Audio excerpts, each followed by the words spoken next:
Ladies and gents, we've come to the end of the show. Thank you for sitting with us from the start up to the end of the show. We appreciate your audience, but more importantly, we appreciate your participation, your willingness to get this information, and also your willingness to act on it.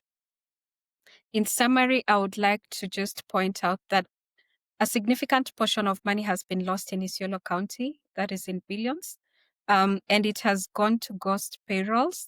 It has equally gone to illegal advisors. Illegal because under the law, there is a limit as to how many can be hired as advisors, but the county government of ISIOLO has exceeded that number.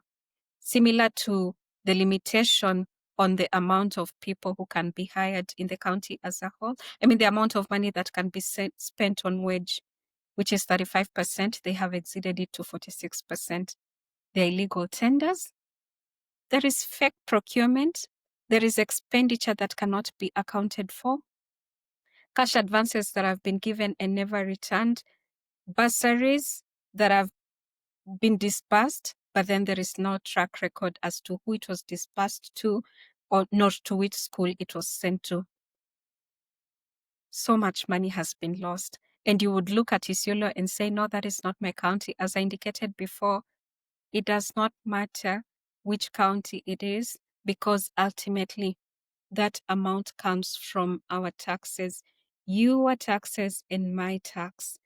ISIOLO County by itself is able to generate only 190 million, but their budget is 5.2 billion, meaning 5 billion comes from the national government, which is your tax and my tax.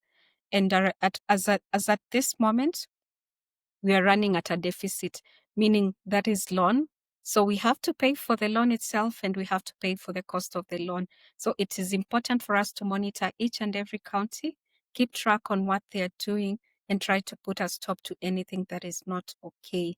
It can be as simple as us just speaking about it, you tweeting about it. I think if we add as many voices, then there is going to be a change. But if we keep quiet about it, then it means we are complacent, and that is not what we are. So going forward to action points, as of now, we're speaking about it. We are retweeting about it. We hope to grow systematically to so much more. But if you're able on your own to engage on things like litigation, help in filing petitions, then that is so much welcomed. Again, thank you so much for your support thus far. Before I close, I want to just highlight two areas. On the 19th of November, the public participation bill, that is the closing date for us submitting our memorandum as a public. This is important because for every action of Parliament, it is supposed to seek input from the public. For example, if they're passing the finance bill, if they're passing the cybercrime bill, any other law that they intend to pass, we as a public ought to be included. And what gives us the right is the Constitution. And the process that can be done is through the public participation bill. In addition, anytime the state resources like Kenya Pipeline is being sold, any other public resources are being sold, public consent ought to be sought. And our voice is what is going to say, yes, we are agreeing to this. Yes, we are not agreeing to this. Yes, we are agreeing, but you need to change this part and this part. So this public participation bill is a very important bill. Take time and review it and comment on it. Even when the county development plan is being passed, there ought to be public participation. And for you to be able to be part of that meaningfully, it has to be in accordance with the provision of the public participation bill. So read it, review it, and then send your comment. If you're not able to send your comment, reach out to me in X. I go by Nasambu, reach out to me in X. I will provide the draft that I have worked on, and then you can modify it as suitable, and then you send your comment. If you have trouble reaching out to me, reach out to me through Bonnie, and then you will reach out to me. I will share with you the draft comments.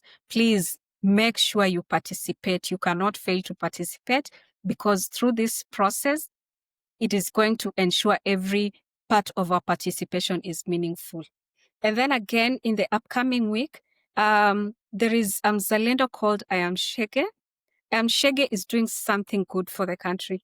He is following up on all court processes that are instituted either as a result of people who were harmed during Mandamano or any petition on any bill or any process that is not good for the public.